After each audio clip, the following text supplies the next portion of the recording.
విజయవాడలో సిపిఎం నేతలు వినూత్న రీతిలో నిరసన తెలిపారు. భోగి మంటల్లో కరెంటు బిల్లులు తగలబెట్టి ధర్నా నిర్వహించారు.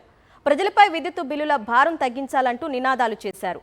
చంద్రబాబు ప్రజల జీవితాల్లో సంతోషం లేకుండా చేశారంటూ మండిపడ్డారు సిపిఎం నేతలు.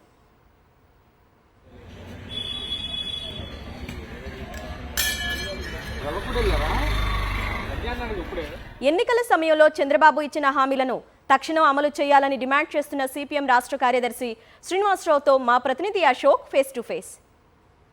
ఈ పండుగ వేళ సిపిఎం పార్టీ వినూత్న నిరసనకు శ్రీకారం చుట్టింది. భోగి మంటల్లో పెంచిన విద్యుత్ ఛార్జీలను తగ్గించాలంటూ కరెంటు బిల్లులను దహనం చేసిన పరిస్థితి. మనతో పాటు సిపిఎం పార్టీ రాష్ట్ర కార్యదర్శి శ్రీనివాసరావు ఉన్నారు. ఆయనతో మాట్లాడే ప్రయత్నం అయితే చేద్దాం. సార్, ఈ రోజు ఈ నిరసన కార్యక్రమం ద్వారా ఏం తెలియజేస్తున్నారు మీరు? గత 3-4 నెలలుగా విద్యుత్ బిల్లులు ప్రజలకు మోయలేనటువంటి భారాన్ని చూసి హతాశులైపోతున్నారు. ఊపిరి తీర్చుకోలేని పరిస్థితులు ఉంది. అసలే అప్పులు ఉన్నారు ప్రజలు. దానితోడు ధరలు పెరిగినాయి. దానితోడు ప్రభుత్వం నుంచి ఈ నగదు బదిలీ పథకాలు ఏమీ డబ్బులు అందలేదు.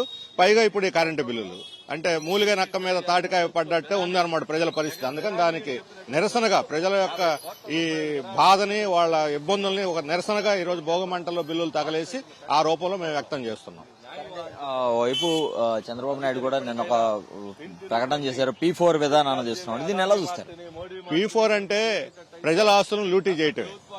ఎందుకంటే గతంలో P3 పేరుతోటి ప్రభుత్వ రంగ సంస్థలన్నీ ప్రైవేట్ పరం చేశారు. ఇప్పుడు P4 పేరుతో ప్రజల ఆస్తుల మీద పడ్డారు.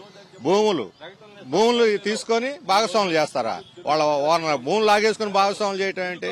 నీళ్ల మీద పెత్తనం. ఈ రోజు సూర్యరశ్మి ఉచితంగా వచ్చే సూర్యరశ్మికి అదానికి ₹2.5 పెట్టి కరెంటు కొంటారా? ఇప్పుడు గ్రీన్ కో కంపెనీని మళ్ళా నిన్న పవన్ కళ్యాణ్ వెళ్ళాడు. గ్రీన్ కో కంపెనీ బ్రహ్మాండంగా చేస్తున్న అక్కడ రైతులు అక్కడ ఇబ్బందులు పడుతూ ఉంటే గ్రీన్ కో కంపెనీని ఉద్ధరించడానికి ఆయన యాత్ర ఏమిటి? అట్లాగే ఇప్పుడు రిలయన్స్ అనిల్ అంబానీ దివాళీ ఎత్తాడు. అనిల్ అంబానీ దివాళీ ఎత్తిన అనిల్ అంబానీ తీసుకొచ్చి రాష్ట్రాన్ని దివాళీ ఎత్తిస్తారా, అభివృద్ధి చేస్తారా? కాబట్టి ఈ P4 విధానం అనేది రాష్ట్ర అభివృద్ధి తోడ్పడేది కాదు. ప్రజల ఆస్తులను లూటీ చేయడానికి మాత్రమే తోడ్పడుద్ది. కూడా ప్రభుత్వం తక్షణమే పెంచిన విద్యుత్ ఛార్జీలను తగ్గించాలని తమ ప్రధాన డిమాండ్ గా కూడా సిపిఎం పార్టీ తెలియజేస్తున్న పరిస్థితి కనబడుతుంది. కెమెరా పర్సన్ వంశీతో అశోక్, సాక్షి టీవీ, విజయవాడ నుంచి.